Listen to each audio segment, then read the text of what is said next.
네, 그 2023년 기윤실 기독교 윤리 실천운동 본부 그 조사에서 이렇게 기록하고 있습니다. 특히 전체 응답자의 54.7%로 과반을 차지하는 무종교인들의 교회에 대한 신뢰도는 전체 평균의 절반인 10.6%에 불과했다.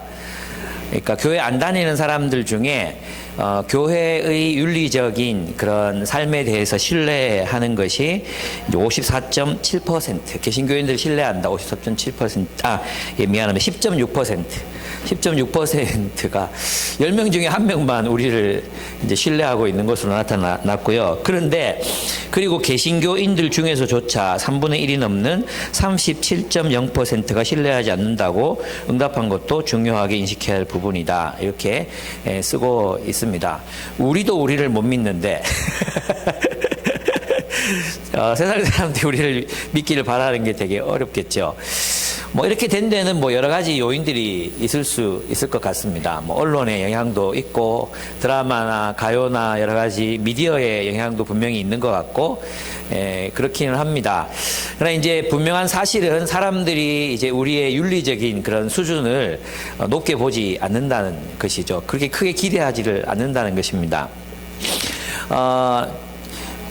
이 성경에 기록되어 있는 초대교회만 해도 그들의 윤리적인 삶이 굉장히 너무나 존경받았기 때문에 상종치 아니하더라 그랬잖아요. 감히 접근할 수조차 없을 정도로 그들 저 사람들 우리랑 너무 다른 사람들이야 이런 느낌이 있었고, 또 한국 초대교회만 하더라도 그리스도인이라고 하면 신뢰할 만한 사람이다, 저 사람 써도 좋겠다, 또는 뭐 그의 증언들이 거짓이 없을 것이다 이렇게 믿는 그런 분위기가 분명히 있었습니다. 근데 왜 이렇게 우리들의 이 신뢰도가 이렇게 땅에 떨어져 버린 것일까요?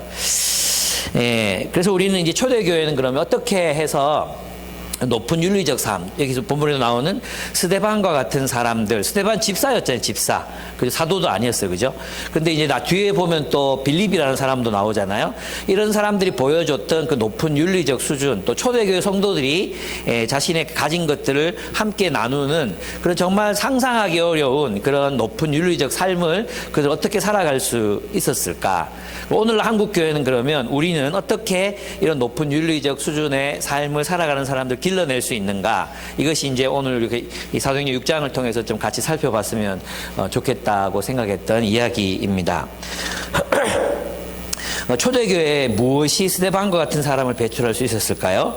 그들의 탁월한 윤리적인 삶을 만든 힘은 어디서부터 나온 것이었겠습니까?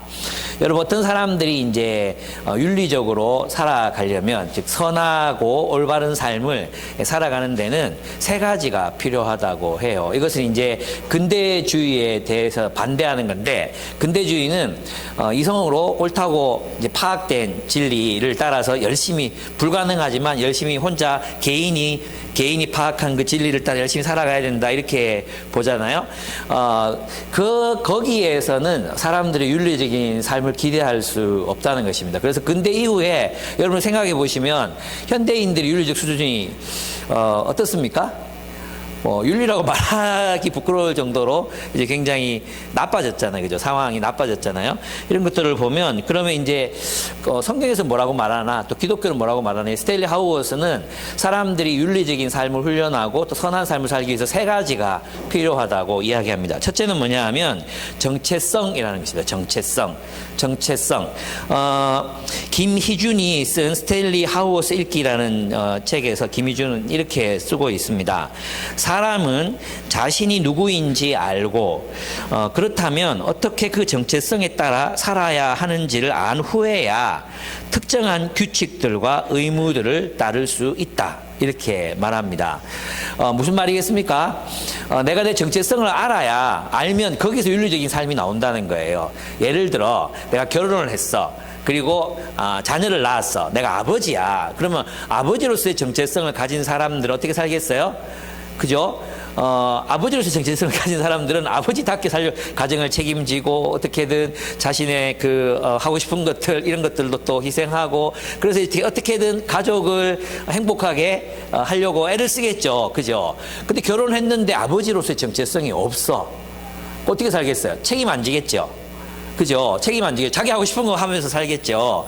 예, 그런 것입니다. 그러니까 윤리적인 삶 혹은 어떤 선한 삶이라는 것은 자신의 정체성, 이 정체성은 또 어디서 나오는 겁니까? 그가 속한 공동체에서의 자신의 지위, 위치로부터 나오는 거잖아요. 그러니까 그런 가족에서 내가 가장이다, 가족에서 내가 누구다 이런 것들이 그 사람의 정체성을 말해 주듯이 우리 개인에 대한 정체성들도 우리가 속한 공동체에서 내가 누구인가에 따라서 형성되는 거라는 것이죠. 그럼 여기에서 이제 초기 그리스도인들은 그럼 어떻게 그렇게 탁월한 수준의 윤리적인 삶을 살 수 있었을까? 그것은 자신들을 그리스도인이라는 정체성으로 파악했다는 것입니다.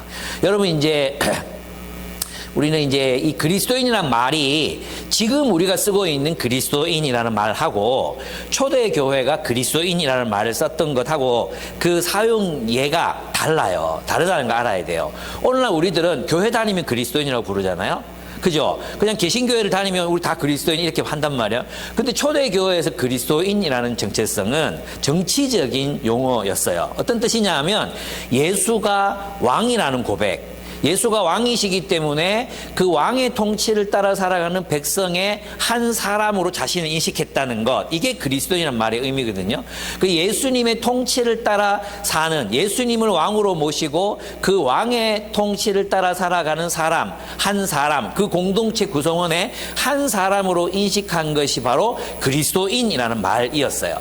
그런데 이제 오늘날의 그리스도인은 그냥 종교가 개신교면 그리스도인, 그죠? 성당 다니면 천주교인 이렇게 부르는 것처럼 그냥 그리스도인 그러면 그냥 교회 다니는 사람 이렇게 돼버린 거죠. 근데 초대교회는 그렇지 않았어요. 그들은 그리스도인, 예수가 그리스도라는 것을 믿는, 예수가 왕이, 하나님이 보내신 왕이시라는 사실을 믿고 그 왕의 계명을 따라 살아가야 한다는 생각으로 살아가던 사람들을 그리스도인이라고 불렀던 것입니다. 그것이 그들의 정체성이었습니다. 그래서 이 사람들은 그들이 속한 메시아적 공동체의 가치와 규범을 따라 성품을 개발했습니다. 자신의 정체성이 확실했기 때문에 나는 예수님을 그리스도로 믿는 하나님 백성이야. 그죠? 그러면 예수의 계명을 따라 살아가야 한다. 메시아적 공동체 이론으로 살아가야 한다는 정체성이 그들을 형성했다는 거죠. 그래서 그것이 그들의 성품이 되었다는 것입니다. 그래서 기독교인들은 이 성품을 근대적인 자아는 있잖아요. 근대적인 자아는 자아가 캐릭터, 자신의 성품을 가지고 있다고 생각해요. 버릴 수도 있는 거죠. 하나의 개성이라고 생각하는 거예요. 그래서 어떤 데는 이 개성을 버릴 수도 있고 가질 수도 있다고 생각하거든요. 근데 그리스도인에게 성품은 어떤 것이냐 하면 존재 그 자체예요. 예, 그 성품에서부터 삶이 나오는 거거든요. 그 공동체 안에서 형성된 인격, 성품, 그 성품이 존재 그 자체다. 그래서 이 성품이 뭐냐 하면 도덕적 의무를 실천할 수 있는 도덕적 주체가 되는 것입니다. 그래서 이 성품이 없이는 뭐예요? 삶이 나올 수 없는 거죠. 예, 이 기독교 공동체, 메시아적 공동체에서 훈련된 성품, 그 성품이 없이는 뭐가 나올 수 없다고요? 삶이 나올 수가 없는 것입니다. 그러니까 한국교회에 빠져 있는 게 뭐예요? 진짜 그리스도인이라는 정체성이 무엇을 의미하는지를 사실은 모르는 거죠. 예. 두 번째는 뭐냐 하면 스탠리 하우어스는 이야기가 중요하다. 우리의 성품을 형성하고 그래서 이제 도덕적인 삶을 또 윤리적인 삶을 살게 하는 데는 이야기가 중요하다. 이렇게 얘기했어요. 이 이야기는 그냥 동화책 이야기가 아니라 내러티브를 이야기하는 거죠. 내러티브. 우리가 속해서 살아가고 있는 삶의 이야기들을 의미한다고 할 수 있습니다. 우리는 알게 모르게 어떤 이야기들 속에 속해서 이렇게 살아가죠. 그걸 이제 여러분이 좋아하는 드라마들을 보면 드라마 있죠. 그 드라마를 보면 어떤 이야기 속에서 어떤 한 캐릭터의 성격이 드러나잖아요. 그죠? 악한 사람, 선한 사람, 또 잘 사는 사람, 못 사는 사람, 빌런, 영웅, 히어로 이런 것들이 어디서 드러납니까? 그 스토리 속에서, 그 내러티브 속에서 드러나는 거잖아요. 마찬가지로 우리들의 삶과 성품도 어디에서? 이야기 속에서 우리가 몸담고 살아가는 그 이야기, 큰 내러티브 속에서 우리의 삶이 어떤 삶인가, 내가 어떤 존재인가가 드러나게 되어 있다는 거예요. 그래서 이제 사람의 성품을 형성하는 데 이야기가 되게 중요하다. 그러면 우리 그리스도인들은 누구의 이야기를 사는 사람들? 하나님 나라의 이야기를 사는 사람들이잖아요.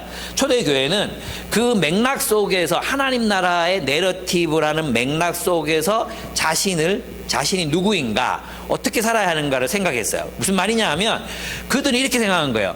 구약 성경에 예언되어 있었던 하나님 나라가 주 예수 그리스도와 함께 왔기 때문에 우리는 그 주 예수 그리스도와 함께 이 땅에서 메시아적인 공동체를 세워야 한다. 그럼 구약의 이상, 신명기적 이상, 가난한 자가 없다라고 말했던 그 이상을 우리가 실현해야 한다는 의무감이 그들에게 있었다는 것입니다.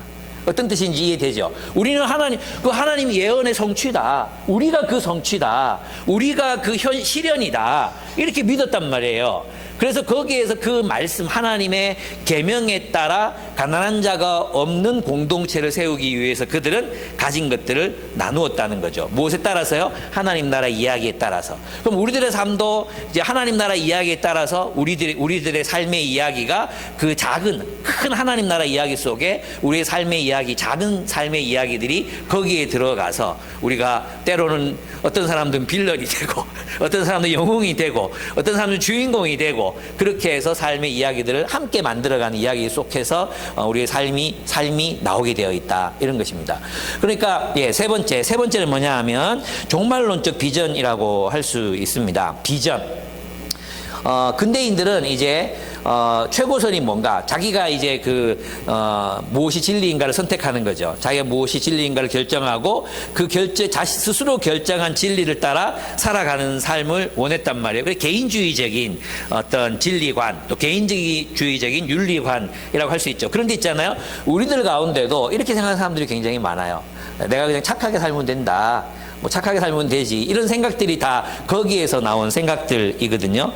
그런데 놀랍게도 그 이성, 객관화된 이성, 그 이성은 우리의 성품을 형성시켜 주지를 못해요. 왜냐하면 그 이성이란, 그 진리라는 게 우리 밖에 있거든요. 그죠? 근데 기독교는 뭐냐 하면 그 진리를 우리 것으로 삼아야 된다는 거예요. 내가 도덕적인 주체자로 서야 되고 그 성품을 내 것으로 삼아야 되고 내가 그 성품이 훈련됐을 때 그 삶을 살아낼 수 있다. 여기 포함되는 게 뭐냐 하면 비전이에요. 비전. 내가 어떤 사람이 되어야 하는가, 이 비전이 있는 거 있잖아요. 내가 어떤 사람으로 만들어져 가야 하는가. 그래서 있잖아요. 이 초대교회 성도들이 믿었던 건 뭐냐 하면 온 세계가 하나님의 약속을 따라 하나님의 성품으로 가득한 세계가 될 것이라는 종말론적 비전이 있었어요. 그래서 하나님의 성품으로 가득한 세계가 완성될 것이라는 비전, 그 비전에 따라 그들은 지금 여기에서 하나님의 성품이 가득한 하나님의 정의와 공의 그리고 사랑으로 가득한 공동체를 세우기 위해서 그들은 애써서 정말 하나님 나라를 살아가려고 그렇게 부단히도 애를 썼던 것입니다. 그러니까 이제 우리 오늘날 한국 교회 또는 세계 교회에서 이런 윤리적인 삶을 탁월하게 살아가는 그리스도인 있죠. 많이 있어요. 얼마 전에 돌아가신 그 의사 선생님 이야기 들어보셨죠? 그분도 좀 신실한 크리스찬이셨잖아요. 그런 분들이 이야기가 많아요. 그런데 이제 또 뭐 김혜자 씨 이야기, 자기 친구가 누구죠? 김수민인가? 김수민 빚져서 막 힘들고 어려울 때 자기 통장 전부 내주면서 갚지 마. 너 이거 다 써. 네가 다 빚 갚고 행복하게 살아. 했잖아요. 이런 이야기들이 이제 언론에서는 이 사람들이 기독교 신앙에 근거해서 그렇게 했던 것들 다 빼고 김혜자는 좋은 사람이고 또 김숙종 교수님인가? 그분 좋은 사람이고 이렇게만 얘기하잖아요. 근데 사실 다 기독교 신앙에서 이렇게 하나님 나라의 내러티브를 살아갔던 사람들의 삶의 이야기인데 문제는 이런 사람들이 소수라는 거예요. 문제는 뭐냐 하면 사람들이 주변에서 겪는 그리스도인들의 모습 속에서 많은 실망감을 느끼고 이런다는 거죠.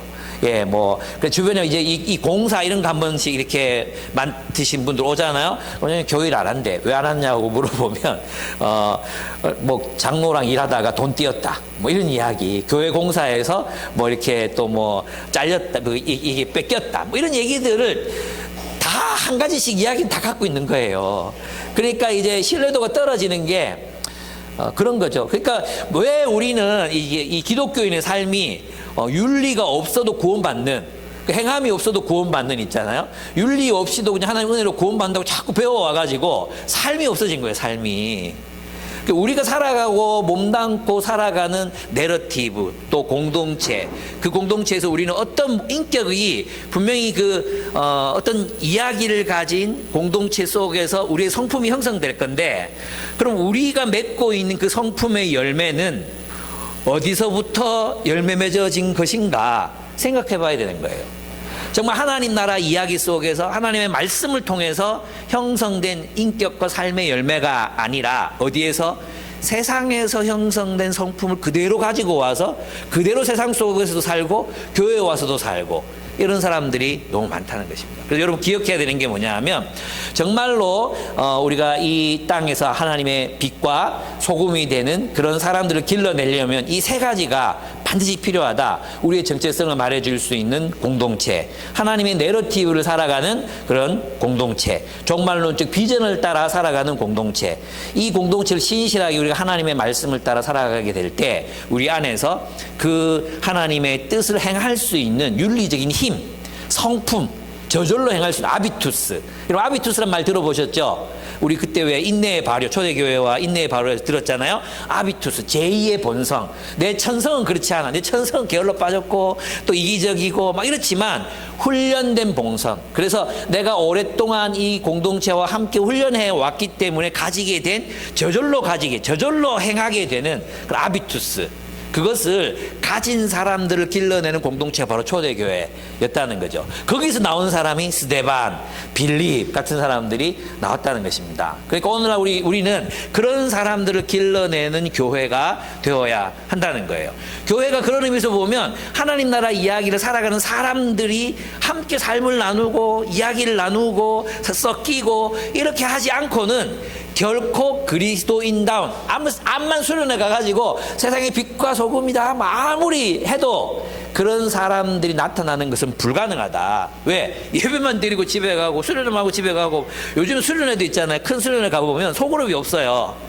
그냥 오전에 성경 강해, 오후에 선택식 강의, 저녁에 집회 이래요. 거기서 어떤 삶이 이렇게 훈련될 수가 없잖아요. 성품이 훈련될 수가 없잖아요. 그죠? 그러니까 한국교회가 하나님의 은혜를 강조하면서 이제 공동체와 삶의 훈련과 또 하나님의 성품을 담는 것, 이게 다 잃어버린 거죠. 그래서 다시 찾아와야 돼. 오늘 그러면 이제 사도행전을 통해서 한번 그런 모습들을 한번 살펴보겠습니다.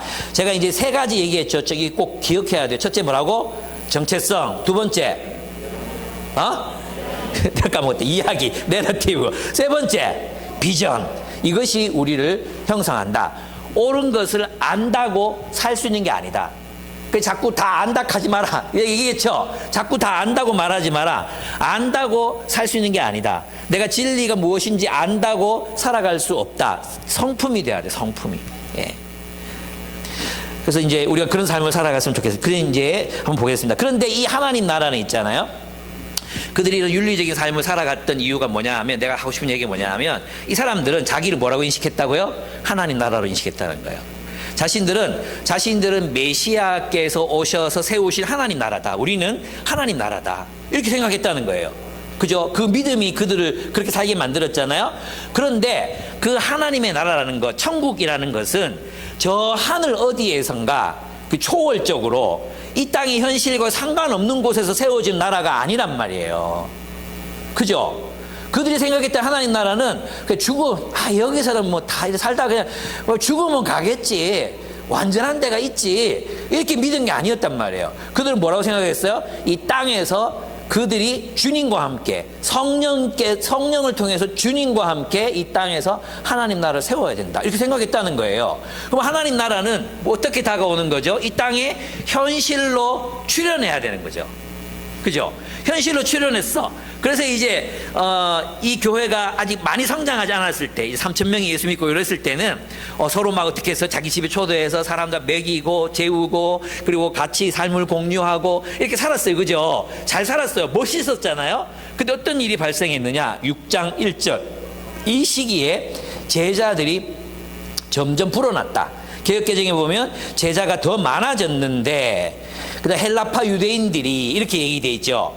처음에는 모두가 내 것을 내 것이라 하지 아니하고 공유하면서 막 이렇게 살았는데 숫자가 갑자기 늘어난 거예요.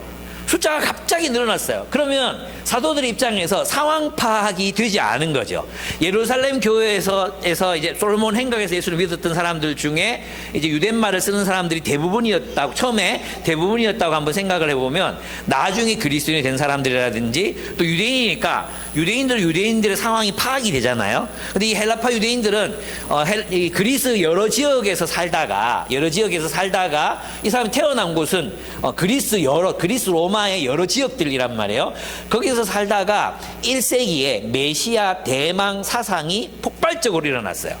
메시아를 대망하는 분위기가 폭발적으로 일어났거든요. 그래서 많은 사람들이 자신의 고향, 그 태어난 곳을 버리고 재산을 팔아서 예루살렘으로 와서 거주하게 된 사람들이 있었어요.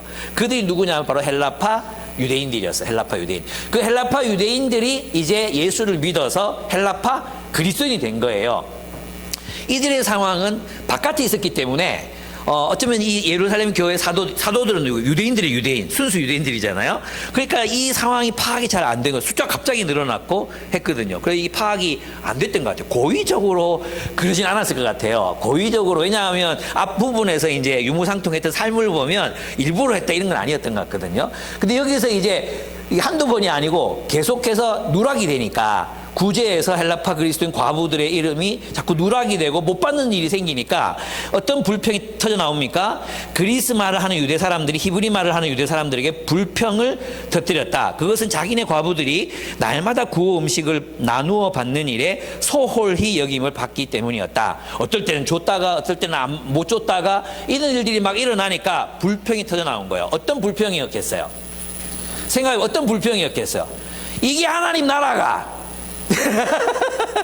다른 게 아니라 이게 메시아의 공동체가, 이게 교회가 뭐 어떤 불평이지 왜 우리는 안 주는데, 이게 아니라 이게 정의로운 공동체가, 공의로운 메시아의 나라라며 어떻게 이런 일이 일어날 수, 이런 불평들이 막 쏟아져 나오는 거예요. 누구에 대한 불만이었겠어요? 사도들에 대한 불만이죠.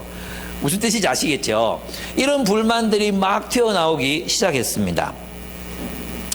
그러면 이제 사도들 입장에서 생각해 보면 숫자가 안 그래도 많잖아요. 12명이 3,000명 이상을 막 돌보고 있는 그런 상황이었는데 이 일이 얼마나 많았겠습니까? 맨날 가르쳐야 되죠. 맨날 뭐 이렇게 일들이 많았을 거예요. 그죠?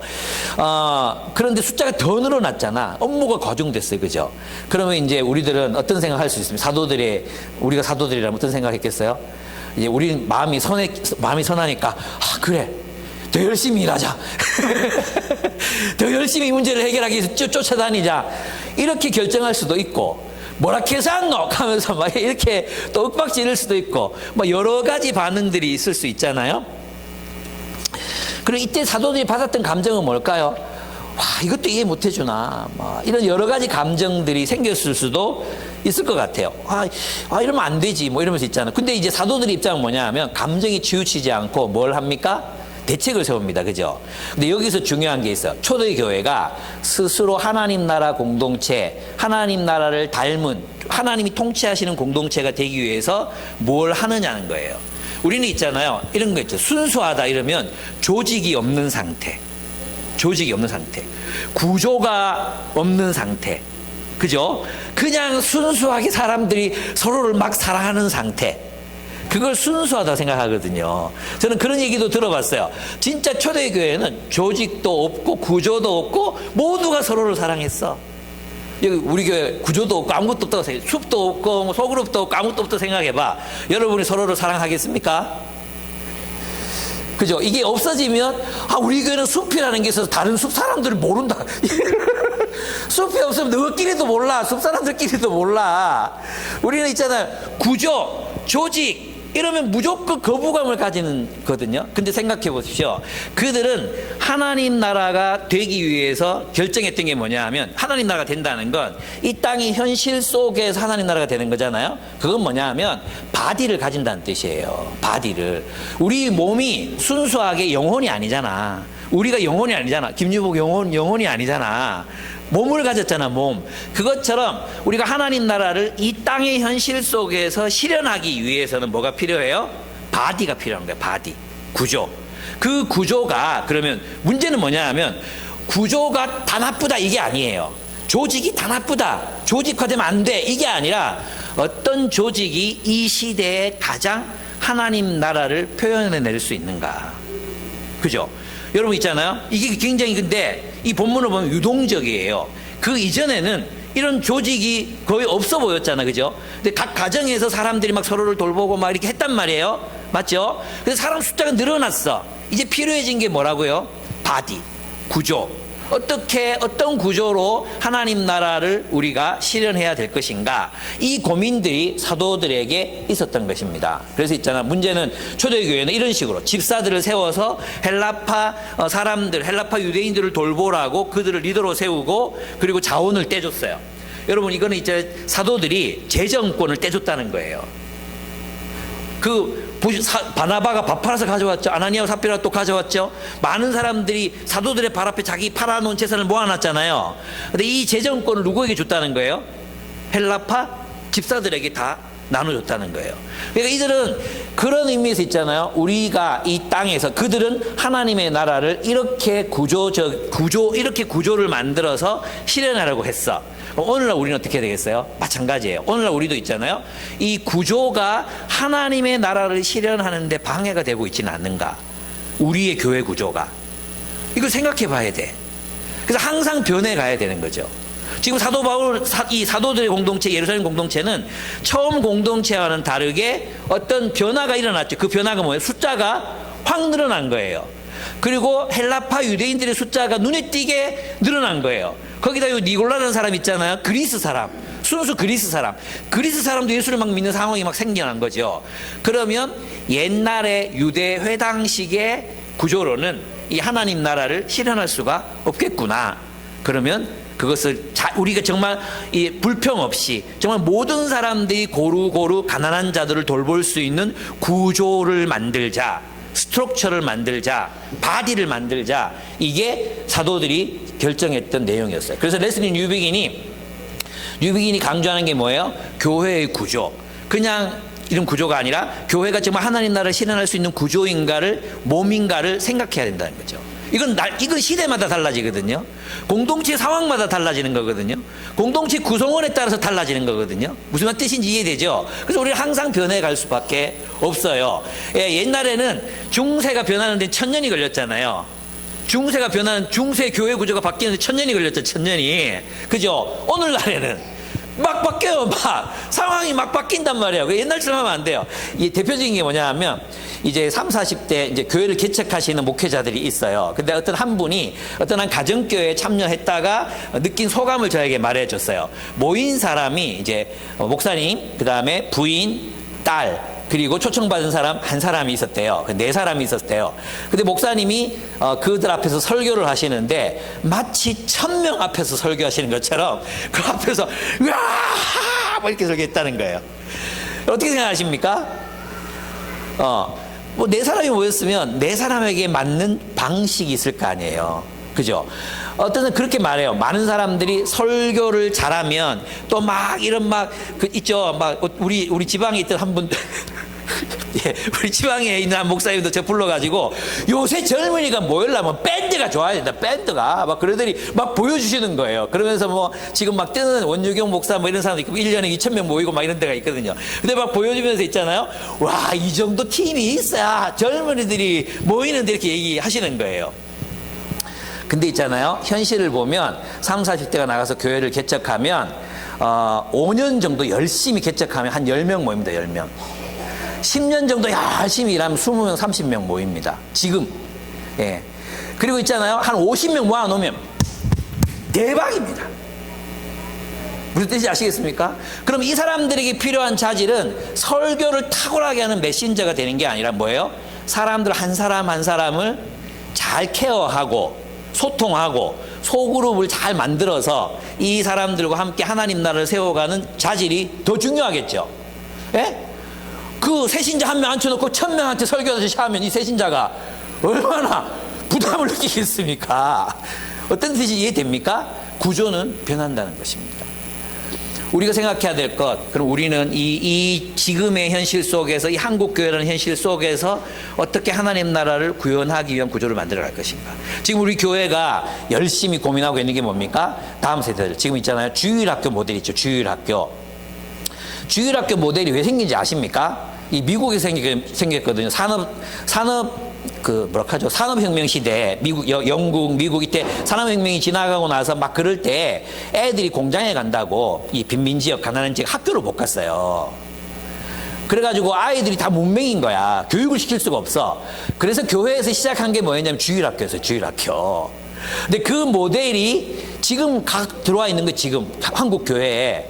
그리고 지금 한국 교회 대부분의 구조, 오전 예배, 오후 예배, 수요 예배, 금요 예배, 새벽 기도회, 그죠? 이 새벽 기도회가 왜 새벽에 이렇게 시간에 맞춰진지 아십니까? 기도하고 농사 지러 가야 되거든요. 기도하고 농사 지러 가야 돼. 해 뜨기 전에 다 일어나. 시골에 가면 해 뜨기 전에 다 일어나가지고 뭘 준비를 해야 돼. 그 시간이에요. 그리고 오전 10시, 11시 예배. 이것도 있죠. 오전에 뭐 일해놓고 딱 모이면 좋은 시간. 그러니까 언제 맞춰져 있어요? 농경시대. 우리나라에 선교사들이 들어와서 교회를 개척하던 그 시대에 맞춰져 있는 시간과 구조예요. 또 오늘날 있잖아요. 오후, 청년부. 오전 예배, 전통적인 교회 예를 들어보면 오전 예배 있잖아요. 11시. 그 다음에 오후 예배가 3시에 있어요. 3시에. 그죠? 원래는 옛날에 저녁 예배 7시까지 있어야 됐거든요. 근데 7시까지 있어야 되는데 성도들이 못 기다리는 거야. 그래가지고 오예배로 바꾸자 이러고 오예배로 바꾼 거예요. 그럼 문제가 누가 타격을 받냐? 청년부에 청년부. 청년부를 1시에 모이거든. 근데 이제 뭐 좀 모임 좀 하려고 하면 오예배 올라가래. 그래가지고 또 뭐합니까? 숨어가지고 모임하고 이렇게 장로들한테 들키가지고 너희는 왜 오예배 안 들어나? 막 이렇게 또 야단 맞고.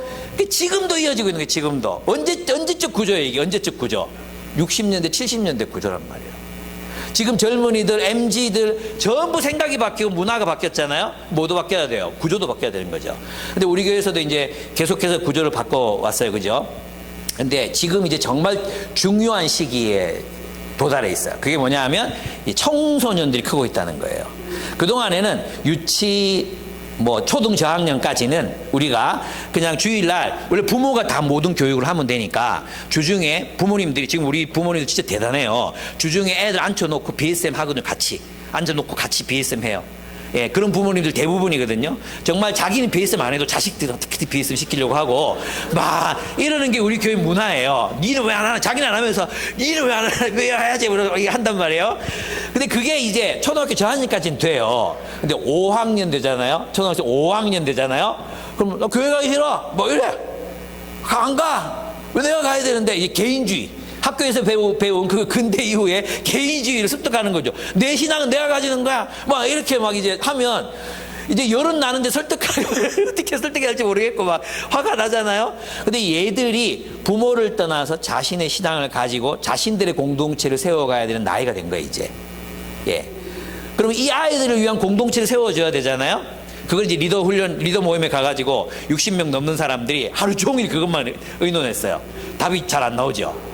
답이 잘 안 나와요. 어떻게 될지 모르겠어요. 지금 요셉하고 같이 예배드리면 계속 주일학교처럼 15분, 20분 정도 분반 공부하고 나눔하고 끝나는데 청소년들은 그걸로 안 되잖아요. 그죠? 그래서 이제 고민하고 있는 게 있습니다. 그래서 이제 요걸 maybe예요. maybe. must가 아니에요. maybe인데 여호수아 산지가 일부 예배로 넘어갈 수도 있어요. 일부 예배. 여러분들 예배 드리고 그 다음에 요셉, 바울 그리고 청소년들이 2부 예배 1시쯤 예배를 드릴 수 있어요. 그러면 이제 문제는 뭐냐면 일부 예배를 여러분이 드리잖아요. 그럼 독신들이 애들 예배가 끝날 때까지 기다려야 돼. 그리고 애들 예배 끝나고 나서 소그룹을 할 수 있어. 이 희생을 새별이가 감수할 수 있느냐? 네 고개 흔들면 안 되지, 지금 와가지고. 다 네 때문에, 임마, 네 혼자 청소년 불 때, 임마, 우리 전부 다 너 하나 위해 해가지고 그때 청소년 불 만들고 그랬던 거 기억 안 나나? 기억나지? 현진이가 선생님이었는데. 어쨌든 그렇습니다. 어떤 구조적인 변화가 우리 앞에 기다리고 있습니다. 그래서 여러분들이 모두가 해피할 수 있는 구조를 만들어 보려고 합니다. 근데 핵심은 뭐냐 하면 청소년들끼리 하나의 숲을 만들고, 그리고 여기에 자신들의 지도자를 세우고 그들 스스로가 교회가 되어가는 거예요. 여러분 이제 요소화산지 한 90명쯤 되잖아요. 90명. 많이 다 안 나와서 그렇지. 숫자는 되게 제일 많거든요. 90명쯤 되는데 지금 이제 초등학교 5학년 밑으로 100명이 넘거든요.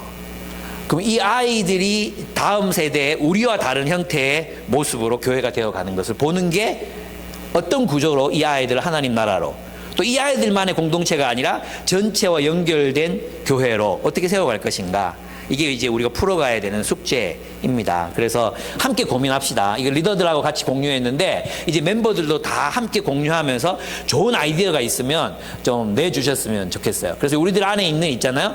사도들이 굉장히 창의적인 사람들이었다는 걸 알 수 있겠죠. 그냥 단순히 하던 대로 하지 않습니다. 하던 걸 열심히 한 게 아니에요. 그래? 누가 소외됐다고? 우리가 좀 더 열심히 할게. 이렇게 한 게 아니라 업무를 분장하고 자신들이 해야 될 일을 확실하게 하고 또 떼내줄 일을 떼내주고, 이렇게 해서 그들의 구조가 어떻게 하면 하나님 나라를 실현할 수 있을까, 하나님 나라를 실현해내는 구조가 될 수 있을까. 지금 대형교회 구조, 중형교회 구조는 산업화 시대의 효율성에 그 초점을 맞춘, 목표를 둔 그런 구조이거든요. 근데 앞으로 우리가 살아가는 시대는 그런 시대가 아니잖아요. 그런 시대에 맞는 교회들을 우리가 함께 세워가야 한다는 것입니다. 그렇습니다. 예. 리더로 세워지는 건 이제 영광스러운 일입니다. 그들은 헬란말을 하는 집사들을 리더로 세워서 그들의 비전을 성취했는데 분명한 기준이 있었죠. 그죠? 그 기준이 무엇이었습니까? 첫째, 성령과 지혜가 충만한 사람이에요. 그럼 성령과 지혜가 충만하다는 게 뭐겠어요? 예, 성령이 충만하면 지혜가 충만해져요. 이게 굉장히 중요한 거예요. 지혜는 뭐예요? 삶을 살아가는 기술이에요. 그죠? 그 삶을 어떻게 살아가냐? 성령의 인도를 따라 살아가는 지혜죠. 그럼 성령이 뭐예요? 진리의 영이시잖아요. 진리의 영. 그러니까 하나님의 말씀으로 세상을 지혜롭게 살아가는 사람들, 어떤 선택을 할 때 하나님의 뜻대로 선택하고 하나님의 뜻대로 선택해서 좋은 결과와 좋은 열매를 맺는 사람들, 그러니까 하나님 나라를 살아간다는 건 있잖아요. 그냥 세상에서 불가능한 게 아니라 성령 충만한 지혜로 하나님의 나라 현실에 살아갈 수 있다는 거죠. 제 말 이해됩니까? 그래서 사람들이 어떻게 해요? 그들이 일 처리를, 신망을 받으니까, 신뢰를 받으니까, 그 무슨 말이에요? 성령을 따라 살아가는 사람들은 현실 세계 속에서도 좋은 선택을 하고 지혜로운 결정을 하고, 그리고 정말로 현실 세계 속에서 신망을 받는 그런 사람들로 커갈 수 있다는 것입니다. 안 그렇겠습니까? 이 세상을 하나님이 창조하셨고, 그 하나님이 창조하신 하나님의 그 창조 원리를 우리가 알게 되는 거, 이게 지혜거든요. 그럼 하나님 뜻대로 사는 거죠. 예? 악을 악으로 갚지 않고 선대하고 사람들을 품고 사랑하고, 그럼 어떻게 되겠어요? 궁극적으로는 반드시 신뢰를 얻어요. 이 사람 사심이 없다, 악한 사람이 아니다, 이 사람은 나를 정말로 아낀다, 이걸 알잖아요. 그럼 뭘 얻겠어요? 신망을 얻는 거죠. 신망을. 그런 사람이 되는 거예요. 그런 사람들을 리더로 세운 거예요. 여러분, 우리가 이제 이런 사람들 리더로 세워야 되죠. 근데 이제 생각해야 되는 게 뭐냐면, 우리는 이제 높은 기준의 리더십을 딱 보면, 초대교회는 전부 이런 사람만 뽑았구나. 스데반 같은 사람들, 막 빌립 같은, 우리 교회에서는 찾아볼 수 없는, 그죠? 막 이렇게 순간 이동하고 막 병든 사람 고치고, 우리 교회는 없잖아요. 이런 사람들 리더로 세우라고 하면 우리는 없는데, 우리는 자꾸만 성령 충만을 이렇게 그런 식으로 이해하는 거예요. 그냥 뭔가 보인다 막 이런 거 있잖아. 막 그런 걸로 성령 충만을 생각하니까 그런 거예요. 아니에요. 성령과 지혜가 충만하다는 것은 성령이 주시는 진리의 영, 그 진리로 계몽된, 다시 진리로 훈련된 사고방식, 그게 뭐예요? 어른이잖아. 어른. 그죠? 진리로 훈련된, 말씀으로 훈련된 지각을 사용함으로 연단을 받아. 그가 어른이거든. 그 지적인 어른, 지각을 사용할 줄 아는, 성경으로 변화된 지각을 사용할 줄 아는, 그래서 세상을 성경적인 방식으로 살아가는, 선하게 살아가는 그런 사람들을 리더로 세운다는 거죠. 이게 기본입니다. 기본. 예. 이게 성령을 충만한 거다. 근데 이제 공동체에 따라서는 어떤 경우에는 이런 기준이 적용되지 않는 경우도 있어서, 왜냐하면 이 예루살렘 교회는 사실 복음에 대한 선지식이 있었고 예수님한테 배웠어요. 그죠? 예수님 따라다니고 들은 사람도 많아요. 그렇기 때문에 이 사람들은 빠르게 이런 기준에 도달할 수 있었지만, 유대의 교회, 나중에 바울이 쓴 서신들을 보면 그레데인들을 위한 리더들은 굉장히 기준을 낮추거든요. 그래서 그들을 위한 그레데인들에 대해서는 기준을 낮춰서 장로를 세우기도 합니다. 그래서 모든 교회가 똑같은 기준은 아니다. 그건 공동체의 연수, 그 다음에 성숙도, 모인 사람들의 구성원, 이런 것들을 보고 리더십을 세우는 것, 그게 굉장히 중요하다 할 수 있습니다. 저는 여러분들이 이런 성령 충만한, 또 지혜롭고 또 신망을 받는, 칭찬을 듣는 그런 리더들로 여러분이 자라기를 바랍니다. 이것은 영광스러운 일입니다. 한 공동체, 교회 공동체 리더가 된다는 것, 이건 굉장히 영광스러운 일입니다. 하나님께서 그를 믿고 세우시는 거잖아요. 우리가 소망해야 돼요. 예. 정말 주님을 사랑하는 사람들은 장로가 되기를 열망한다 그랬어요. 리더가 되기를 열망한다. 정말 우리가 주님을 사랑한다면 주님의 나라를 위해서 내가 기여하고 싶고, 사람들을 세우고 싶고, 그저 그 공동체의 유익을 위해 일하고 싶고, 이런 마음이 생기는 게 당연하잖아요. 예. 그래서 저는 여러분들이 그런 의미에서 성령 충만하고 지혜롭고, 그리고 사람들에게 칭찬, 신망을 받는 그런 사람들을 자라기를 바라요. 여러분, 이것은 사도들의 자질이 아니었어요. 집사들의 자질이어서, 집사들. 그리고 있잖아요, 사도들은 뭘로 빠져요? 말씀과 기도만 해요.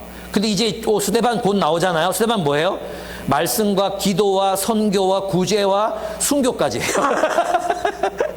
그래서 목사인 나보다 여러분이 더 열심히 잘 살아야 된다, 뭐 이런 얘기를 하고 싶습니다. 불만 있습니까? 네. 그 결과 어떻게 됩니까? 하나님 말씀이 계속 퍼져나갑니다. 제자들의 수가 점점 많아집니다.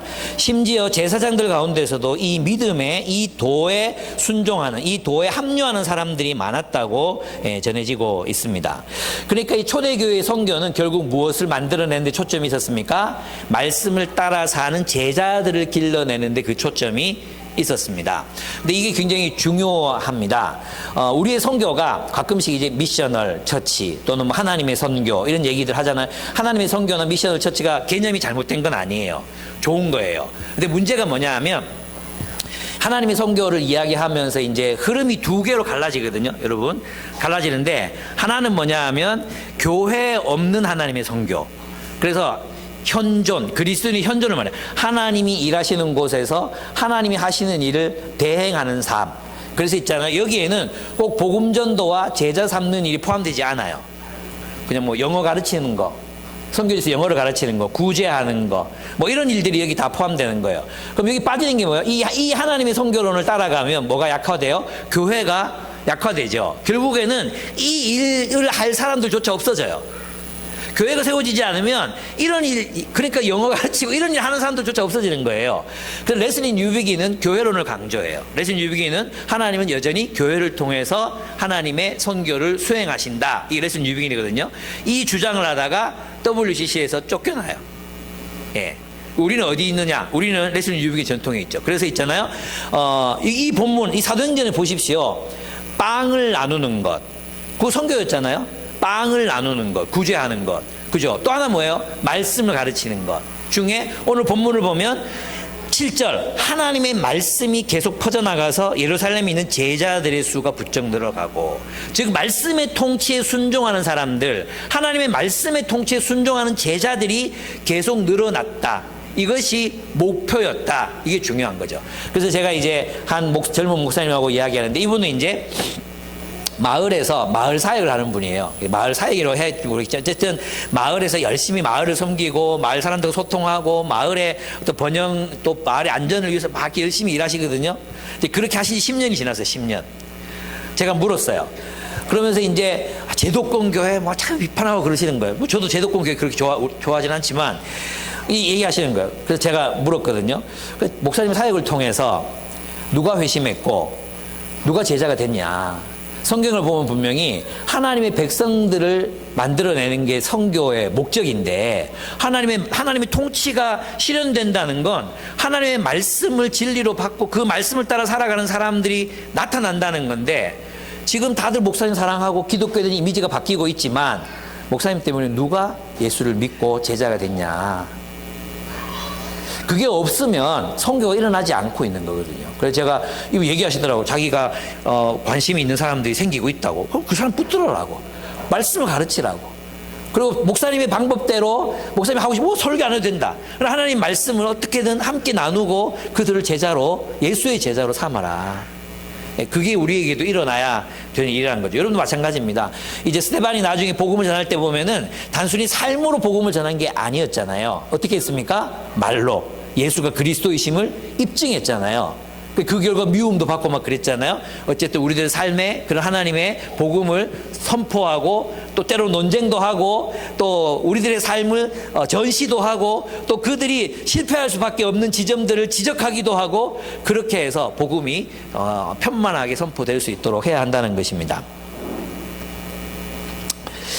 그렇습니다. 우리가 우리의 사역을 평가할 때 하나님의 말씀으로 세워지는 제자들이 있는가로 평가해야 합니다. 즉 여러분들이 성경으로 BSM 하나님의 말씀을 연구하고 묵상함으로 말씀으로 형성되어 가고 있는가, 이게 우리 사역의 결과로 평가돼야 되는 거예요. 1년에 몇 명이 늘었다, 뭐 몇천 명이 모였다, 이게 중요한 게 아니에요. 그들 가운데 얼마나 많은 사람들이 예수의 제자로 신실한 삶을 살아가고 있는가, 말씀으로 형성되고 있는가, 이것이 중요한 것이라고 할 수 있습니다. 그래서 여러분 이 본문 이제 이 단락을 한번 정리를 해보면 우리의 비전의 실현을 가로막는 구조적인 한계, 그것은 무엇인가 끊임없이 살펴야 하고, 이 시대에 맞는 옛날처럼 뭐 지금 우리 한국교회를 생각하면 딱 기업이거든요. 기업의 축소판 구조거든요. 그죠? 이사가 있고 바지 사장이 있고 그 다음에 부장이 있고, 그죠? 이런 구조거든요. 이게 맞나 좀 생각해 볼 필요가 있는 거죠. 그 기업 구조로 과연 교회의 정신, 하나님 나라를 실현할 수 있나? 그럼 공동체가 되기 위해서 어떤 구조가 필요한가? 이런 것들은 이제 생각해서 우리가 만들었는데 이것조차도 이제 하나님이 때가 되면 또 부실 수 있다, 이렇게 생각이 듭니다. 또 새로워져야 되는 거죠. 그렇습니다. 우리는 우리의 구조가 말씀을 연구하고 묵상하고 삶을 나누는 그런 수도원적 공동체가 되고 있는가를 한번 생각해 보아야 합니다. 예, 수도원은 그랬습니다. 수도원은 왜 수도원 공동체들이 생겨났는가 하면, 교회가 제국에 포섭당하기 시작했을 때, 교회가 제국의 일부가 되기 시작했을 때, 저렇게 해가지고는 교회가 살아남을 수 없겠구나, 이렇게 생각해서 교회는 수도원들이 따로 생겼어요. 그들이 뭘 했는지 아십니까? 읽기와 기도와 노동이에요. 읽기와 기도와 노동. 이것이 수도원의 그 중세 1000년, 1500년 그 시간 동안 그 시간 동안 기독교를 건강하게 지속시킨 힘이었어요. 뭐가요? 읽기와 기도와 노동. 여러분 있잖아요. 읽기. 그래서 성경을 읽었어요. 성경뿐만 아니라 당대의 문헌들을 읽어서 변증했어요. 그래서 그들은 학자들의 공동체였거든요. 맞죠? 노동했어요. 노동. 처음엔 노동했거든요. 나중에는 자기 재산 다 팔아가지고 갖다가 수도원에 바쳤기 때문에 노동할 필요가 없었어요. 놀고 먹었냐? 아니에요. 어떤 노동을 했는지 아시면 그 이후에는 성경을 필사하는 노동을 해요.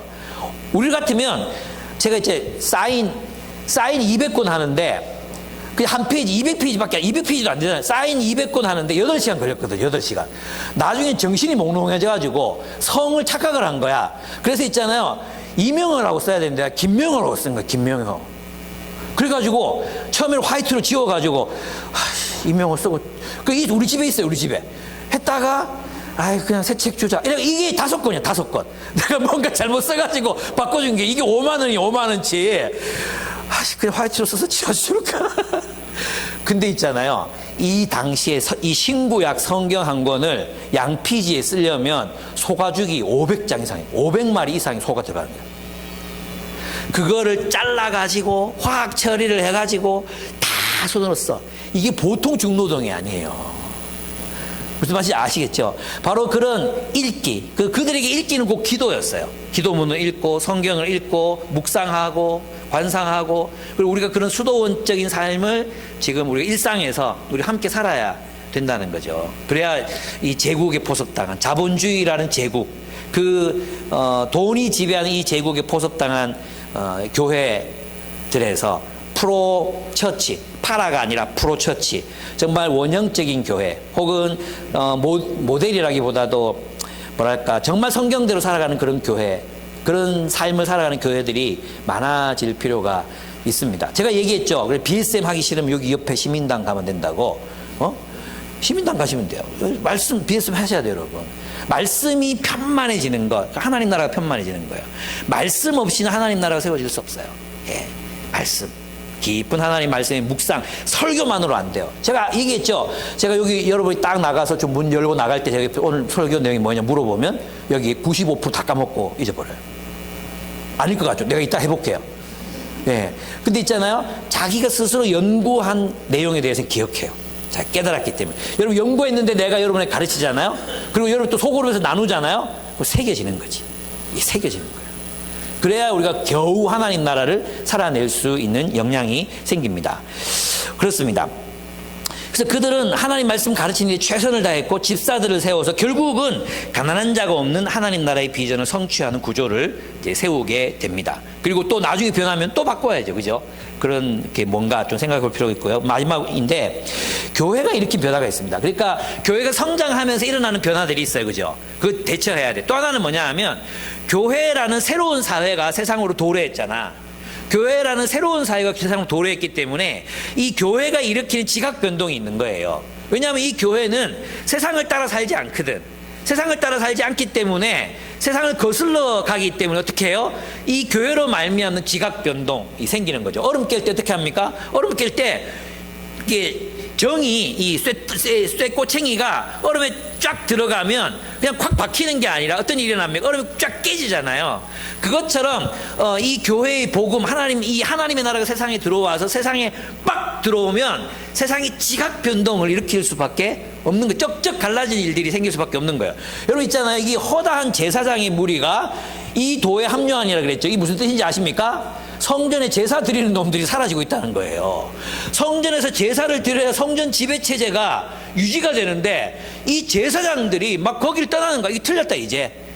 그리고 이 성전 체제는 무너졌다. 메시아가 왔기 때문에 이 성전 체제는 이제 무너졌다. 그리고 그들이 예수를 따라 막 가는 거야. 어떻게 되겠어요? 옛 질서가 충격을 받겠죠. 지각 변동을 경험하는 것. 그러니까 그 당시에 헬라파 유대인들이 누구냐 하면 이 자유민들인데 이 사람들은 본토 유대인들보다도 원래 그렇거든요. 우리나라 사람들도 꼭 설 명절 지키는, 미국 가면 설 명절을 꼭 지키거든요. 우리 한국 사람도 이제 그렇게 하지 않잖아요.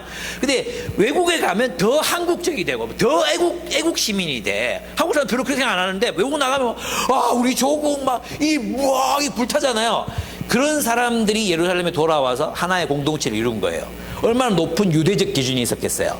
그러니까 스데반의 이 주장들이 이제 메시아가 오셨기 때문에 옛 질서는 무너집니다. 모세의 가르침이 아니라 메시아의 가르침으로 모세의 주장을 재해석해야 됩니다. 그리고 성전 이제 옛 성전은 필요 없습니다. 이런 얘기들. 그래서 그들의 고발의 내용이 뭐냐 하면 13절 보시면 그리고 거짓 증인들을 세워서 이렇게 말하게 하였다. 이 사람은 쉴 새 없이 이 거룩한 곳, 성전이죠, 율법을 거슬러 말합니다. 이 사람이 나사렛 예수 이곳을 헐고 또 모세가 우리에게 전해준 규례를 뜯어 고칠 것이라고 말하는 것을 우리가 들었습니다. 근데 사실 예수님이 하신 일은 뭐예요? 그 옛 규례들을 완성하신 거잖아요. 성전을 완성하신 거잖아요. 그런데 그들은 예언을 알면서도 예수님을 통해서 메시아 그리스도를 통해서 구약성경을 해석하려고 하지 않는 거죠. 그냥 자기들이 살던 대로, 보던 대로, 알던 대로 이제 스데반을 공격합니다. 그렇습니다. 하나님 나라의 능력과 표적이 집사들을 통해서 막 나타나요. 예, 놀랍죠, 그죠? 그러면 이제 왜 우리는 이렇게 생각하잖아요. 목사님은 왜 병 못 고칩니까? 나는 병 고치는 은사가 없습니다. 예. 그래서 여러분 아프다고 저한테 막 찾아오시면 제가 당황스럽습니다. 그리고 기도는 해드릴 수 있습니다. 하나님이 또 자비로우시니까 낫게 하실 수 있잖아요. 근데 이런 건 생각하셔야 돼요. 뭐냐 하면 하나님께서 초대교회에 필요했기 때문에 기적적인 은사들, 병 고치고 귀신을 쫓아내고 이런 은사들을 허락하셨죠. 여러분 교회는 누가 인도하십니까? 성령이 인도하시죠. 성령이. 그러니까 지지난주에 얘기했죠. 그죠? 성령이 교회를 인도하잖아요. 맞습니까? 그러면 하나님께서 우리 교회를 세우셨고 우리 예수 그리스도를 믿을 때 성령을 다 부어주셨어요. 그죠? 그럼 우리 안에는 이미 하나님이 우리 교회가 이루기를 원하시는 모든 일들에 대한 성령의 충만함, 성령의 은사들이 우리 모두에게 있다. 맞아 아니에요? 그럼 우리는 그 성령을 따라서 사역하면 되죠. 그럼 오늘날 우리가 세상에 보여줘야 되는 하나님 나라의 표적, 그게 뭘까요? 초대교회 그것은 이적이었어요. 이적. 그죠? 또 교회가 세워지는 나라들에서는 그것이 기적일 수 있어요. 그럼 오늘날 우리들에게 한국 교회에서 우리들에게 필요한 하나님 나라의 표적, 그게 뭘까요? 저는 있잖아요. 여러분이 MZ 세대라는 걸 최근에 깨달았어요. 여러분이 MZ들하고 그래서 그랬구나. 이해되는 게 많았어요. 아, 그래서 야들이 그렇게 그랬구나. 그래서 그렇게 이기적이었나? 뭐 요런 생각들 있잖아요. MZ들하고 MZ들. 그럼 MZ들이 특징이 뭡니까? 개인주의적이잖아요. 정말 개인주의적이에요. 그러면서 뭘 갈망해? 공동체를 갈망해. 그죠? 그래서 보면 이 MZ들이 즐겨봤던 드라마가 뭐예요? 응팔. 슬기로운 의사생활. 막 눈물 흘리면서 봤을걸? 그죠? 그거 보면서 막, 그래, 저게 친구지.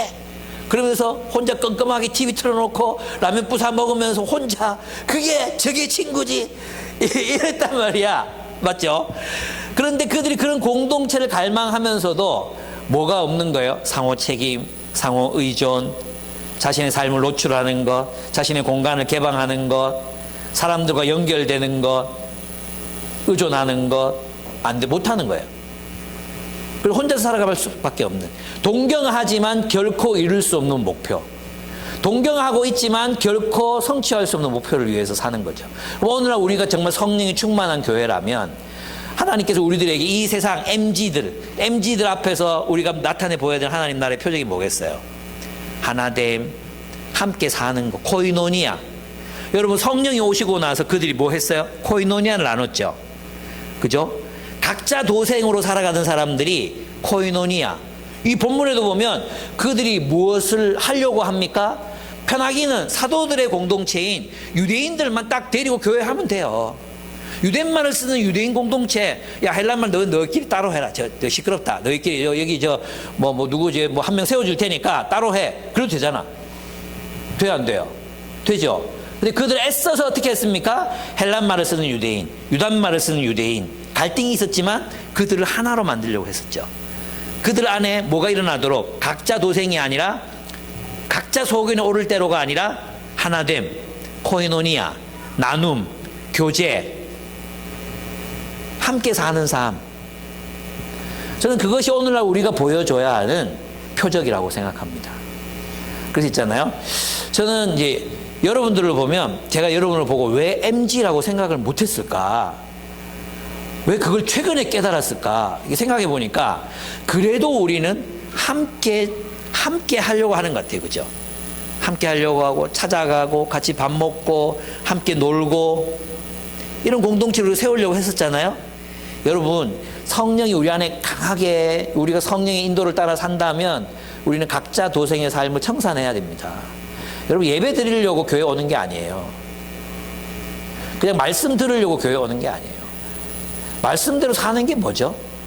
다름을 극복하고 서로의 한계를 끌어안아주고 죄 지은 자를 용서하고 함께 힘든 사람 있으면 나누고 이런 공동체로 사는 그 코이노니아, 그걸 보여줘야 되는 거예요. 우리 지난번에 우리 이런 거 있잖아요. 우리가 복음을 전해 막 복음을 전하는데 너는 뭐 어떻게 사냐 이렇게 물을 때 나는 예수님 만나고 예수님 안에서 이제 가족 같은 사람들 만나게 됐다. 정말 너무 행복하다. 나는 이 사람들 믿는다. 내가 막 직장이 잃어서 가난해지면 이 사람들이 나를 도와줄 거다. 나는 그런 신뢰, 나는 내 생에 그런 사람들 만나게 된 게 참 복이라고 생각한다. 이게 복음 증거예요. 이게 복음 증거. 왜 그렇게 사는데? 우리 지난번에 병관 간사님, 인생 간사님 병관 간사님 얘기해 줬잖아요. 왜 뭐 그때 이제 누구 아픈 사람 막 도우려고 뭐 돈 모으고 해가지고 1,000만 원 모이고 막 이런 거 어쩌다가 이제 누가 얼마 넣었는지 보고 했다고 했더니 그 아버님이 아직 예수님 안 믿으시는데 이분이 그걸 덕 보시더니 야, 교회 다니는 게 보험 10개 드는 것보다 낫네 뭐 이러면서 얘기했다고. 그래요. 그게 교회거든요. 그게 복음이거든요. 그럼 오늘날 MZ들 정말 각자 도생의 삶을 사느라 지쳐있고 절망하고 아무도 자기를 돕지 않는다는 그 고립감, 그것 때문에 어떻게 합니까? 남에게 말도 안 해. 자기 힘든 거 말도 안 해. 그리고 자살해버리잖아요. 그리고 그냥 혼자 살아버리잖아요. 그런 사람들 가운데 서로를 돌보고 사랑하고 코이노니아적인 교제가 일어나는 교회를 세우는 것, 그것이 우리가 해야 되는 하나님 나라의 표적이다. 그리고 우리 그동안 그거 잘해왔다. 근데 아직 멀었다. 우리의 그 개인주의적인 습성, 그거 좀 깨야 된다. 그죠? 그거 좀 깹시다. 깨고 좀 서로에게 나아갑시다. 좀 서로 사랑합시다.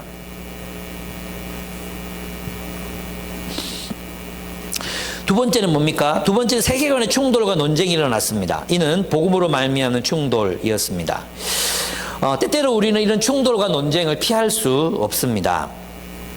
8절을 보시죠. 8절 한번 제가 읽어보겠습니다. 스데반은 은혜와 능력이 충만해서 백성 가운데서 놀라운 일과 큰 기적을 행하고 있었다. 그때 구레네 사람과 알렉산드리아 사람과 길리기아와 아시아에서 온 사람으로 구성된 이른바 리버디노 회당에 소속된 사람들 가운데서 몇이 들고 일어나서 스데반과 논쟁을 벌였다. 그러나 스데반이 지혜와 성령으로 말함으로 그들은 스데반을 당해낼 수 없었다. 그렇습니다. 이 기독교인의 삶입니다. 기독교인의 말입니다. 삶과 말.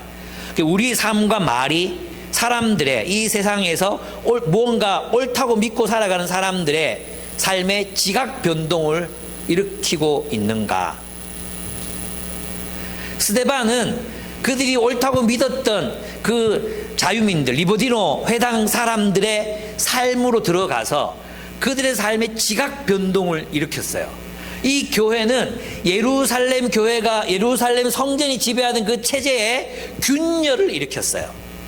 만약 우리 그리스도인들이 정말로 그리스도인답게 산다면, 예수를 그리스도이심을 믿고 살아간다면 우리는 이 개인주의적인 시대, 소비주의적인 이 시대에 지각 변동을 일으킬 수밖에 없다는 거예요. 개인주의가 옳다고 생각하는 사람들의 삶 속에 아니 함께하는 삶이 옳아, 그걸 우리의 삶으로 보여줄 수밖에 없고, 소비주의에 쩔어 사는 사람들에게 아니 소비가 아니라 관계가 중요해, 우리는 서로 사랑하는 삶을 통해 풍요로울 수 있어, 그것을 우리의 온 삶으로 보여주는 것이 바로 그들의 삶의 지각 변동을 일으키는 거예요. 자본주의, 돈이 있어야 행복해질 수 있다고 믿는 사람들에게 아니 돈이 아니라 사랑이 우리를 행복하게 만들어, 그래서 더 낮은 곳으로 더 약한 자들에게로 내려가는 삶을 우리들의 삶을 통해 보여줄 수 있을 때 그들의 세계관에 균열이 일어나야 되는 거죠. 내가 이렇게 살아도 맞나? 내가 이렇게 사는 게 맞나? 요셉산지에 최근에 한 3가정 정도가 새로 오셨다 했잖아요. 교회를 한 번도 안 다녀보신 분도 계시고, 또 어릴 때 다니는데 안 다니고 계신 분도 계시고 그래요. 그분들이 우리들의 삶을 보면서 내가 꿈꾸던 삶을 저 사람들이 살고 있구나. 내가 저렇게 공동체적으로 서로 돌보는 삶을 살고 싶었는데 저들이 이미 그렇게 살고 있구나. 와서 도전받고 자신들이 가지고 있던 세계관에 충격을 받고 계속해서 이제 복음으로 예수님께 나아오고 있거든요. 그런 일들이 우리 안에서 일어나야 되는 거죠. 여러분, 저는 있잖아요, 이게 꼭 세상 사람들만 아니라 교회를 다녀도 정말 개인주의적으로 다니고 하나도 안 바뀐 사람들, 나 참 이 얘기하기가 그래요. 이게 뭐냐 하면, 제가 모교회를 떠난 지가 이제 한 30년 정도 됐거든요. 모교회를 떠난 지 한 30년 정도 됐어요. 근데 이번에 이제 친구 딸이 결혼을 했더라고요. 이제 우리 나이가 그렇게 이 할배 소리 들을 나이가 된 거죠. 친구 딸이 결혼을 한다고 오랜만에 친구들이 모이려고 해서 그 친구 놈들 안 오고 선배들만 온 거예요. 그 옛날 교회 선배들. 아직도 그 교회 다니거든요. 그래서 진짜 대단한 사람들이죠. 너무 반가웠어요. 너무 반가워서 이런 얘기 저런 얘기 막 하고 그러는데 곧 제가 실망하고 말았어요. 왜냐하면 달라진 게 하나도 없는 거예요. 여전히 이분들에게 중요한 건 돈이고 사회적 지위고 누가 얼마를 받고 누가 뭐 어디 부시장이 되고 뭐 이런 게. 그래서 제가 밥 잘 먹고 있다가 아유 계속 있기가 그렇더라고. 그래서 이제 그 누나들인데 그냥 얘기 나누고 뭐 재밌었어요. 즐겁게. 재밌죠. 근데 이분들의 삶에 뭔가 이게 그리스도의 삶이 아니야. 뭔가 균열이 좀 일어나야 되겠다. 뭔가 지각 변동이 이들에게 일어나지 않으면 변화되지 않겠구나. 이 생각이 저 안에 많이 들더라고요. 여러분 주변에 있는 사람들, 가난한 성도 된 친구들, 한때 열심히 막 교회 다녔다가 지금 안 다니고 있는 친구들 있잖아요. 그러면서 나는 개인적으로 하나님 믿는다 이렇게 생각하는 사람들, 그죠? 너 하나님 믿고 있어라고 생각하는, 약간 나는 정신분열 아니고 성경이 걔 암만 들여다봐도 같이 살라 그러는데, 그렇다고 내가 집단주의, 공동체주의를 말하는 건 아니거든요. 나 개인으로서의 삶이 중요해. 아까 도덕적 주체, 성품, 그 개인적인 것, 책임을 말하는 거잖아요. 근데 왜 그렇게 혼자서 하나님 나라를 살 수 있다고 생각하지? 여러분 그런 사람들 만나서 따져야 됩니다. 따지고, 스데반처럼 막 하고 공격당하고 막 죽고 이래야 됩니다, 우리가. 그게 아니라고. 싸우기도 하고 지각 변동이 일어나야 됩니다. 그래 니도 그래 살고, 이게 아닙니다. 그런 어떤 그게 없이는 돌아오겠습니까? 지금 가만 놔두면 언젠간 돌아오겠지. 저는 스데반 같은 사람 안 만나면 안 돌아온다고 생각합니다. 저는 여러분들이 그런 역할을, 사람들의 삶의 지각 변동을 일으키는 그런 역할들 여러분 해주셨으면 좋겠어요. 그래 이거 좋다 이거야. 그러면 네가 원하는 그런 삶을 과연 네가 원하는 삶의 방식으로, 지금 사는 삶의 방식으로 살 수 있느냐? 네가 꿈꾸는 공동체가 어디 있느냐? 누가 그걸 만들어 줄 수 있느냐? 그래 좋아. 그 돈 많이 벌면 너 행복해질 자신 있느냐? 흔들어 놔야죠. 나는 찾았다. 그리고 그렇게 살려고 애쓰는 사람들 만났다. 와보라. 그런 분들이 오셨을 때는 여러분들은 좀 연기를 하실 필요도 있습니다. 그냥 생모습 다 보여주지 말고 말씀이 원하는 대로, 여러분 말씀이 말씀하시는 대로 살아가야 하는 거죠. 그렇습니다. 초대교회가 일으킨 지각변동, 우리가 그렇게 하고 있을까요? 이 지각변동을 일으키면 드러나는 게 뭐예요? 정악한 정사와 권세가 나타납니다. 그리고 모함하죠. 우리의 삶을, 교회의 삶을 모함합니다. 그리고 법정에 세웁니다. 심판하죠. 누르려고 하죠. 거짓으로 참을 누르려고 해요. 그죠? 지워버리려고 하는 거예요. 근데 이 표현이 정말 저는 이제 이게 초대교회 아비투스 제2의 본성이라는 게 뭐냐 하면, 마지막 절, 좋죠. 마지막 절에 벌써 15절입니다. 15절 같이 한번 읽어보겠습니다. 공의에 앉아있는 사람들이 모두 스데반을 주목하여 보니 그 얼굴이 천사의 얼굴 같았다. 천사의 얼굴 같았다. 무슨 말입니까? 거짓으로 스데반을 굴복시키고 죄인으로 만들고, 그리고 그를 잡아 가두고 죽이려고 하잖아요. 그들 앞에서 그의 얼굴이 뭐가 같아? 악마가 아니라 그의 얼굴이 그가 누구인지를 보여준 거죠. 그의 성품이 얼굴을 통해 나타났는데 그의 진짜 성품이 뭐라고요? 악마가 아닌 천사였다. 여러분 사람들은 스데반을, 기존 질서를 허무는, 모세의 율법을 깨뜨리는 아주 악한 놈, 악마 같은 존재라고 그를 규정하고 덮어 씌우고 그렇게 죽이려고 하고 있죠. 그런데 드러날 수밖에 없었던 게 있었어요. 그게 뭐예요? 스데반의 얼굴이었어요. 그의 성품이었어요. 하나님을 닮은 성품. 그 초대교회 공동체 사도들의 가르침을 받아서 그 삶의 현장 속에서 단련된 그 성품, 그 정체성, 그것이 그의 얼굴을 통해 나타났던 것입니다. 여러분 상상이 안 되죠? 스데반이 천사의 얼굴이 도대체 어떤 얼굴일까? 저를 보십시오. 제 얼굴을 보시면 그렇구나 이렇게 웃자고 하는 얘기에 또 도끼는 뜨고 막 덤비고 그러지 마시고, 여러분의 모습 속에서, 여러분의 성품 속에서 바로 이게 나타나야 되는 거죠. 이게 스데반의 아비투스, 성도의 아비투스, 그게 나타나야 돼. 관용하고 사랑하고 섬기고. 왜 있잖아요. 왜 장인들을 보면 왜 느껴지는 아우라가 있잖아요. 아우라. 그 모습이 있잖아요. 왜 공부 많이 한 사람들 만나보면 이 느껴지는 아우라가 있잖아요. 아, 이 사람한테 함부로 댐비다 큰일 나겠다. 이런 거 있잖아요. 그리고 왜 그 격투기 이런 거 막 항상 그 아비투스. 와, 막 딱 보면 댐비면 큰일 나겠다. 이런 거 있잖아요. 뭐 못하리는 째맨한데 그래도 뭐 있어요 없어요? 있죠. 그런 거예요. 그런 거. 그리스도인이 하나님 나라의 공동체 속에서 하나님 나라의 내러티브 속에서 그 훈련된 그 아비투스 그게 삶으로 우리 성품으로 드러나게 돼 있거든요. 여러분들 모습 속에서 또 느껴지는 그래서 오랫동안 하나님 나라에서 훈련받은 여러분의 모습 사람들을 사랑할 줄 알고 배려할 줄 알고 또 가진 것을 나눌 줄 알고 그것이 습득돼서 내 안에서 형성된 인격, 존재, 그 아우라 그게 여러분에 있어야 되는 거죠. 여러분 있어요. 빛이 좀 약할 뿐이지. 이제 그게 강렬해져야 되죠. 모든 스데반 얼굴을 보니 천사의 얼굴과 같았다. 현실 세계 속에서 여러분 누가 천사입니까? 여러분이 천사입니다. 여러분이 천사예요. 하나님 보내신 천사.